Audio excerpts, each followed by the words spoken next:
Praise the Lord समस्त को प्रभु जीशु ख्रीष्ट बहुमूल्य नाम आज कार्यक्रम को मुझे स्वागत करे। प्रभु आपण मान को आज सुजोग दे अच्छी आज विषय वस्तु देखापी शुणापी बुझापी एवं व्यक्तिगत जीवन में उद्धार प्राप्त होगा निमंते प्रभु आपण को मार्गदर्शन करने से परमेश्वर को धन्यवाद देवा। आम लगातार भाव प्रति सप्ताह ए 3 सप्ताह भितर वर्तमान आम 3 गोटी टॉपिक गोटे विषय वस्तु पर चली जहाँकि कंटेक्चुअल ऑफ ट्रस्ट जीजस अर्थात ख्रीष्टों सहित किए समकक्ष हेबो से विषय आम देखीचु। प्रथम जन्मगत दोष अर्थात जाठारे जन्मगत दोष लगी से मानव जाति को उद्धार करि परिबो नै। जाठारे अज्ञानता दोष लगी से भी मानव जाति को उद्धार करि परिबो नै। अज्ञानता दोष कौन ना अतीत वर्तमान भविष्यत विषय जार ज्ञान नहीं से जगत को उद्धार करि परिबो नै, कारण ताठारे अज्ञानता दोष बा पाप लगी। तापर आम देखिले रक्तपात दोष अर्थात जे हत्या करी ता हस्तरे रक्तपात दोष लगी अछि। तेणु रक्तपात दोष लगी व्यक्ति ठारे से भली लोक केवे मानव जाति को उद्धार करि परिबो नै, कारण जड़े पापी अन्य जड़े पापी को उद्धार करि परिबो नै। जड़े दोषी अन्य जनकर जमीनदार साजी परिबो नै एक्जेक्टली। तेणु आम 3 गोटी विषय देखिले जन्मगत दोष, अज्ञानता दोष, रक्तपात दोष 3टा विषय आम वीडियो देखिले। प्रभु जीशु ख्रीष्टों सहित ए सारा संसार रे किए समकक्ष हेबो। आमମାନଙ୍କର विषय वस्तु अच्छी मिथ्या दोष अर्थात मिछ कहिबा माने सत्य न कहिबा को बुझाए। जदि आपण माने यात्रा पुस्तक तार 20 अध्याय 16 पद अध्ययन करिवे देखिवे सेठी प्रभु इस्राएल मानु को आज्ञा दियंती कि तुम माने अपना प्रतिवासी विरुद्ध रे मिथ्या साक्ष्य देव नहीं। कहीं कहती तेणु परमेश्वर मिथ्या कहवा को घृणा करते, से पाप को घृणा करते। और मिथ्या कहवा पाप अटे, तेणु से पाप को घृणा करते। से से कहती तुम्हें माने मिथ्या साक्ष्य देवनी अर्थात मिथ्या कहब नहीं। तेणु पृथ्वी रे अतीत वर्तमान भविष्य जेते जन्म ग्रहण करेंगे आगु को करेंगे वर्तमान ग्रहण कर पूर्वे ग्रहण करथिले से समस्त ठारे जगतर दशपात दोष लगी जहाँ मु आपण को से विषय समुचित ज्ञान देवा निमंते ए वीडियो को आपण मान निकट शेयर करूँ। तो प्रभु कहले तुम्हें अपना प्रतिवेशी विरुद्ध मिथ्या साक्ष्य देवनी अर्थात मिछ कहब नहीं। जेणु जे मिथ्या कही अच्छी से केबे भी पवित्र ईश्वर नुहे। प्रत्येक व्यक्ति को तार जन्म ठारू मृत्यु पर्यंत जीवन को समीक्षा कर देखंतु से तार बाणी तार कहिथिबा कथा ऊपर निरीक्षण करंतु से निश्चित रूप से मिथ्या कहिथिबा। तेणु ख्रीष्टों व्यक्तिगत जीवन को आम जो देखु से संपूर्ण सब समय गोटे कथा कहती सत्य सत्य हूँ तुम मन को अच्छी या द्वारा से प्रमाणित करने चाहते मु मिथ्या कहे ना। तो तेणु मु भी आपण मान परी यही देवी देवता भूत प्रेत अवतार पुरुष मान पर विश्वास करुली। आज को दीर्घ 20 वर्ष तले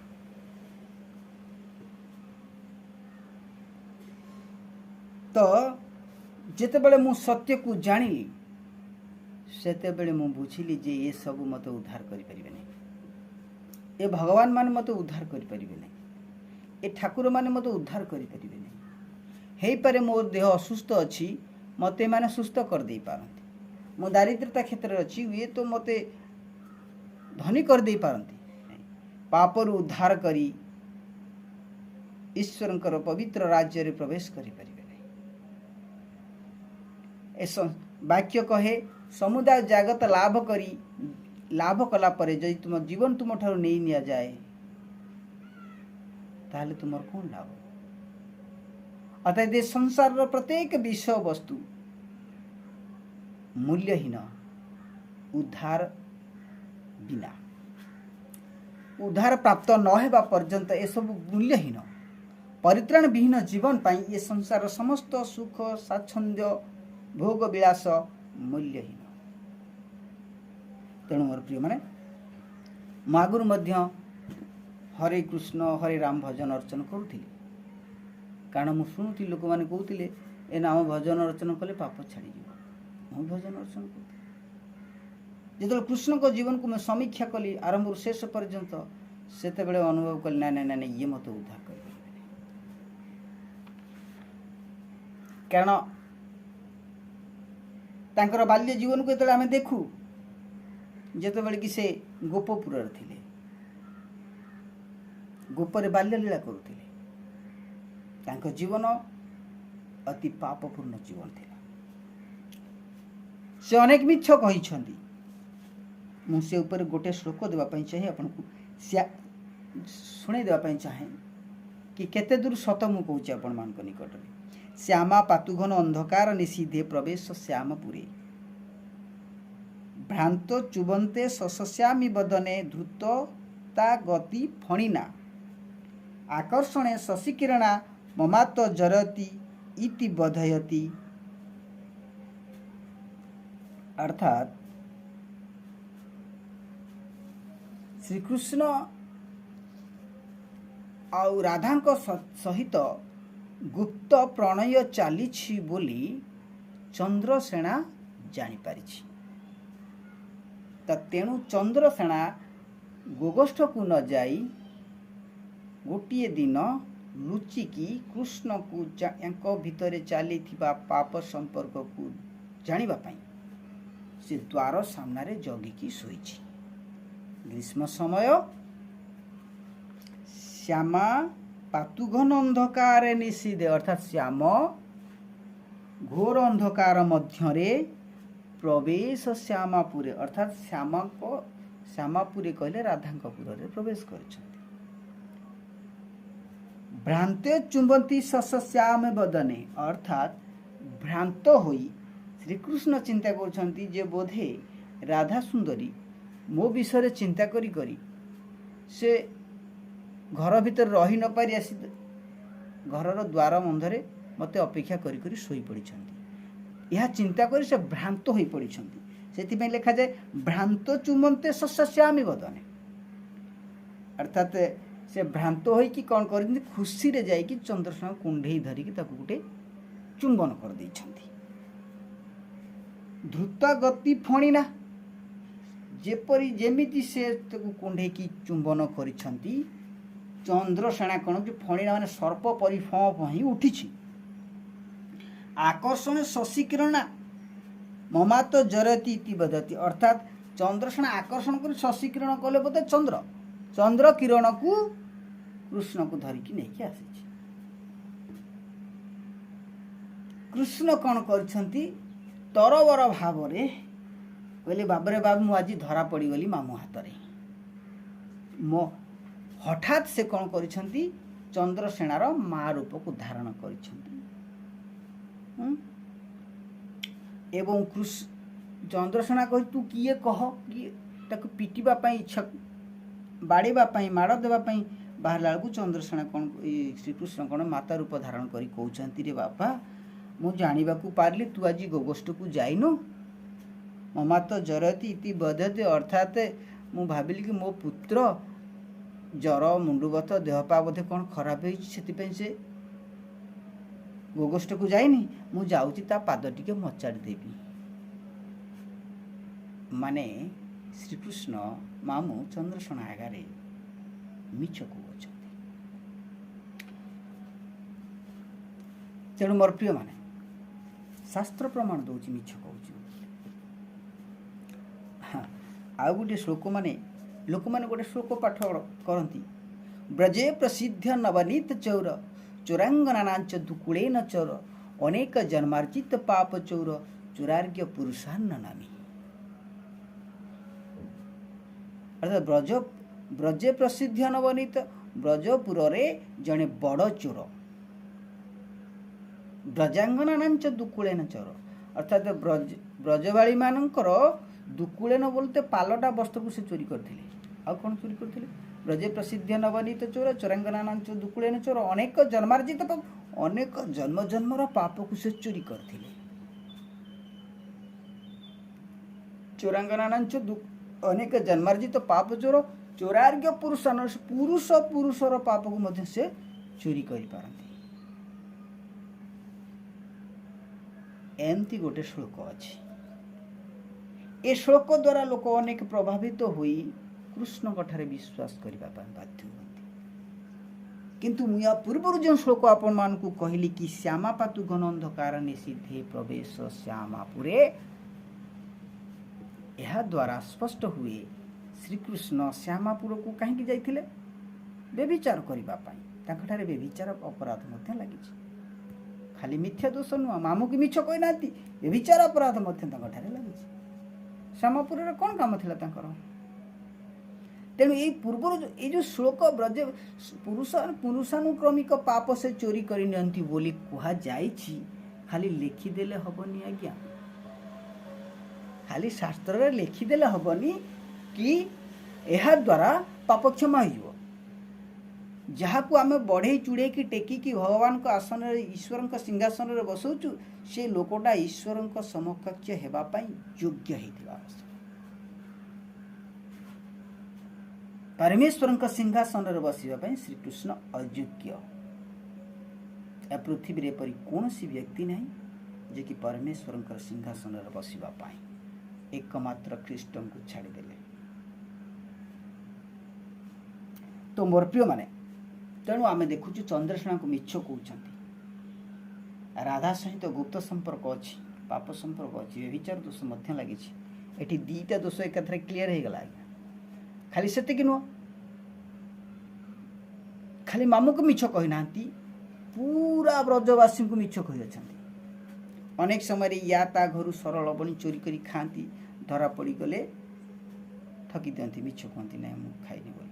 ସେପଟେ ଘର ଭିତରେ ତାଙ୍କୁ ବାନ୍ଧିକି ଆସିଥିବେ, ଏପଟେ ଦାଣ୍ଡକରେ ମା ଡାକିଲାଠୁ ଯାଇକି ମା ପାଖରେ ଠିଆ ହେଇଥିବେ। ମାନେ ଇଏ କି କଳାକାରନାମା ଚାଲିଛି, କି ବ୍ଲାକମେଲିଂ ଚାଲିଛି। ସତରେ ମୋର ପ୍ରିୟମାନେ, ତାକୁ ଇଂରାଜୀରେ କହନ୍ତି ଇମୋସନାଲ ବ୍ଲାକମେଲିଂ। ଏସବୁ ଶ୍ଲୋକର ଯେଉଁମାନେ ଅର୍ଥ କରି ଲୋକମାନଙ୍କୁ ଆକର୍ଷିତ କରନ୍ତି କୃଷ୍ଣଙ୍କ ପ୍ରତି, ସେମାନେ ଲୋକମାନଙ୍କ ପ୍ରତି କ'ଣ କରନ୍ତି ନା ଇମୋସନାଲ ବ୍ଲାକମେଲିଂ କରନ୍ତି। ଲୋକମାନଙ୍କୁ ଇମୋସନାଲ କରି ପ୍ରଭୁ କୃଷ୍ଣଙ୍କ ପାଖକୁ ଆଣନ୍ତି, କିନ୍ତୁ ବାସ୍ତବରେ କୃଷ୍ଣ ଜଣେ ଉଦ୍ଧାରକର୍ତ୍ତା ହୋଇପାରୁନାହାନ୍ତି, ଯାହା ଏଠି ଆଲୋଚନା ଚାଲିଛି। ତ ମୋର ପ୍ରିୟମାନେ, ତ ଆମମାନେ ଦେଖିଲୁ କି କୃଷ୍ଣ ଉଦ୍ଧାର କରିପାରୁନାହାନ୍ତି। ଯେତେବେଳେ ଗୋପରୁ ମଥୁରା ଯାଉଛନ୍ତି ଧନୁଯାତ୍ରା ଦେଖିବା ପାଇଁ, ଯଶୋଦାକୁ କହୁଛନ୍ତି କି ମା, ଆମେ ଯାଉଛୁ ଧନୁଯାତ୍ରା ଦେଖି 3 ଦିନ ପରେ ଫେରି ଆସିବୁ। କୋଇଲିଲ କେଶବ ଯେ ମଥୁରାକୁ ଗଲା, କାହା ବୋଲେ ଗଲା ପୁତ୍ର ବାହୁନି ନଇଲା ଲୋ କୋଇଲି। ଗୋଟେ ଗୀତ ଅଛି, ଆପଣମାନେ ଜାଣନ୍ତି। ତ ମାଆକୁ ମିଛ କହିକି ସେ ମଥୁରା ଯାଉଅଛନ୍ତି, 3 ଦିନ କହି ଯାଉଛନ୍ତି, ଆଉ ଫେରୁନାହାନ୍ତି। ଏ ବ୍ୟକ୍ତି ମାଆକୁ ବି ମିଛ କହିପାରନ୍ତି। ଆପଣଙ୍କୁ ଉଦ୍ଧାର କରିପାରିବେ କି?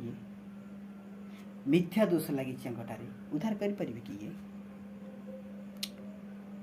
ମହାଭାରତ ଯୁଦ୍ଧ ସମୟରେ ଅଶ୍ୱତ୍ଥାମା ହତ ଖବର ଜାଣିବା ପାଇଁ ଗୁରୁ ଦ୍ରୋଣାଚାର୍ଯ୍ୟ ଯୁଧିଷ୍ଠିରଙ୍କ ନିକଟକୁ ଯାଇଥିଲେ। ଆଉ ଯୁଧିଷ୍ଠିରଙ୍କୁ ଶ୍ରୀକୃଷ୍ଣ ଜାଣିପାରିଲେ କି ଦ୍ରୋଣାଚାର୍ଯ୍ୟ ଯୁଧିଷ୍ଠିରଙ୍କ ନିକଟକୁ ଆସୁଛନ୍ତି, ଆଉ ଯୁଧିଷ୍ଠିରଙ୍କୁ ମିଥ୍ୟା କହିବା ପାଇଁ ପ୍ରେରଣା ଦେଇଥିଲେ। ଯେଉଁ କାରଣରୁ କି ଯୁଧିଷ୍ଠିର ମିଥ୍ୟା କହିବା ପାଇଁ ବାଧ୍ୟ ହୋଇଥିଲେ ଅଶ୍ୱସ୍ତମା ହତ ନରେ କି ଗୁଞ୍ଜରେ। ଆମେ 3 ମିଥ୍ୟାର ପ୍ରମାଣ ଏଠି ପାଉଛୁ କୃଷ୍ଣଙ୍କ ଠାରେ ଲାଗିଛି ମିଥ୍ୟା ଦୋଷ। ହତ୍ୟା ଦୋଷ ଲାଗିଛି, ଆପଣମାନେ ଜାଣିଛନ୍ତି ଜପାସୁରକୁ ବକାସୁରକୁ ମାରିବା, ଆମକୁ ମାରିବା, ସମକୁ ମାରିବା, ଆପଣ ତାଙ୍କର ହତ୍ୟା ଦୋଷ ଲାଗିଛି। ଆଉ ପୂର୍ବରୁ ଆମେ ପୂର୍ବ ଏପିସୋଡ଼ରେ ଦେଖୁଥିଲେ। ତ ତେଣୁ ଏ ପ୍ରକାର ତାଙ୍କଠାରେ ଲାଗିଛି ମିଥ୍ୟା ଦୋଷ। ତେଣୁ ପୂର୍ବେ ଯେତେବେଳେ ମୁଁ ଏ ବିଷୟକୁ ଜାଣିଲି ସେତେବେଳେ ମୁଁ କହିଲି ପ୍ରଭୁ ଆପଣ ମୋତେ ଉଦ୍ଧାର କରିପାରିବେନି। ଆପଣ ତ ନିଜକୁ ଉଦ୍ଧାର କରିପାରିଲେ ନାହିଁ, ମୋତେ କ'ଣ ଉଦ୍ଧାର କରିବେ? ସେ ନିଜ ବଂଶକୁ ଅଷ୍ଟବକ୍ରଙ୍କ ଋଷିଙ୍କ ଅଭିଶାପରୁ ଉଦ୍ଧାର କରିପାରିଲେ ନାହିଁ। ଜାରାଶବର ଶରବିଦ୍ଧ କଲା ମୁଷଳି ପର୍ବର ବିଷୟବସ୍ତୁ ଅନୁସାରେ। ତ ମୋର ପ୍ରିୟମାନେ ସେ ନିଜକୁ ଉଦ୍ଧାର କରିପାରିଲେନି। କିନ୍ତୁ ବଢ଼େଇ ଚୁଡ଼େଇକି ଲେଖିଦିଆଯାଇଛି ବ୍ରଜ ପ୍ରସିଦ୍ଧ ନବନୀତ ଚୋର ଚୋରାଙ୍ଗନା ଲାଞ୍ଚ ଦୁକୁଳେନ ଚୋର ଅନେକ ଜନ୍ମାର୍ଜିତ ପାପ ଚୋର ଚୋରାର୍ଘ୍ୟ ପୁରୁଷାନନମୀ। ଅର୍ଥାତ୍ ପୁରୁଷର ପାପକୁ ସେ ଚୋରି କରି ନେଇଯାଆନ୍ତି। ଏତେ ବଡ଼ ଚୋର ସେ, କିନ୍ତୁ ନିଜର ପାପକୁ ଚୋରି କରିପାରିଲେ ନାହିଁ। ଗାନ୍ଧାରୀର ବଂଶ ବୁଡ଼େଇଥିଲେ ଇଏ, ସେଥିପାଇଁ ନିଜ ବଂଶ ବୁଡ଼ିଗଲା। ଗାନ୍ଧାରୀ ଅଭିଶାପରୁ ନିଜକୁ ରକ୍ଷା କରିପାରିଲେନି। ଅଷ୍ଟବକ୍ର ଋଷିଙ୍କ ଅଭିଶାପରୁ ନିଜକୁ ରକ୍ଷା କରିପାରିଲେ, ନିଜ ବଂଶଧରକୁ ରକ୍ଷା କରିପାରିଲେନି, ଉଦ୍ଧାର କରିପାରିଲେନି। କାହାରି ପାପ ସେ ଚୋରି କରିପାରନ୍ତି ନାହିଁ, ସେ ନିଜ ପାପ ବି ଚୋରି କରିପାରିଲେ ନାହିଁ। ଆପଣଙ୍କୁ କେମିତି ସେ ଉଦ୍ଧାର କରିବେ? ଆପଣଙ୍କ ପାପ କେମିତି ଚୋରି କରିପାରିବେ? ଆପଣ ଚିନ୍ତା କରନ୍ତୁ, ଆପଣ ବିଚାର କରନ୍ତୁ, ଆପଣ ବୁଝନ୍ତୁ। ତେଣୁ ମୋର ପ୍ରିୟମାନେ ଆମେ ସ୍ପଷ୍ଟ ଭାବରେ ଜାଣିଲେ କି କୃଷ୍ଣଙ୍କଠାରେ ମିଥ୍ୟା ଦୋଷ ଲାଗିଛି, ସେ ଆମମାନଙ୍କୁ ଉଦ୍ଧାର କରିପାରିବେନି। କିନ୍ତୁ ପ୍ରଭୁ ଯୀଶୁ ଖ୍ରୀଷ୍ଟଙ୍କଠାରେ ମିଥ୍ୟା ତ ଏ ସଂସାରରେ ଯେଉଁ 10 ପାଦ ଦୋଷ ଲାଗିଛି ତାହା ଖ୍ରୀଷ୍ଟଙ୍କଠାରେ ଲାଗିନାହିଁ। ତ ମୋର ପ୍ରିୟମାନେ ଆସନ୍ତୁ ଆମମାନେ ପ୍ରାର୍ଥନା କରିବା। ଅତ୍ୟନ୍ତ ଦୟାଳୁ ପରମେଶ୍ୱର ପିତା ପ୍ରଭୁ ତୁମକୁ ଧନ୍ୟବାଦ ଦେଉଛି, ପ୍ରଶଂସା କରୁଛି, ଗୌରବ ମହିମା କରୁଛି। ଏତେବେଳେ ସୁନ୍ଦର ସମୟ ସୁନ୍ଦର ମୁହୂର୍ତ୍ତ ଦେଲ ପ୍ରଭୁ। ଆଜିର ଏ ବିଷୟବସ୍ତୁ ଉପରେ ତୁମେ ଆଶୀର୍ବାଦ କର। ଯେଉଁମାନେ ଏ ବିଷୟବସ୍ତୁ ଏ ସମ୍ବନ୍ଧରେ ଜ୍ଞାନ ଅର୍ଜନ କରିବେ ପ୍ରଭୁ ତୁମେ ସେମାନଙ୍କୁ ଦୟାକର, ଅନୁଗ୍ରହ କର, ଆଶୀର୍ବାଦ କର। ତୁମ ପବିତ୍ର ସ୍ୱର୍ଗ ରାଜ୍ୟରେ ପ୍ରବେଶ ହେବା ନିମନ୍ତେ ସାହାଯ୍ୟ କର। ସମସ୍ତ ଚିନ୍ତାର ଭାର ତୁମେ ବହନ କର ପ୍ରଭୁ। ସେମାନଙ୍କ ରୋଗ ସଂକଟରୁ ସେମାନଙ୍କୁ ଉଦ୍ଧାର କର। ଆମେ ବିଶ୍ୱାସ କରୁ ପ୍ରଭୁ ତୁମେ ଆମମାନଙ୍କ ପ୍ରାର୍ଥନା ଶୁଣିଅଛ। ଧନ୍ୟବାଦ ଦେଇ କ୍ଷୁଦ୍ର ପ୍ରାର୍ଥନା ତୁମରି ପ୍ରିୟ ପୁତ୍ର ଯୀଶୁଙ୍କ ନାମରେ ମାଗୁଅଛୁ, ଆମେନ୍।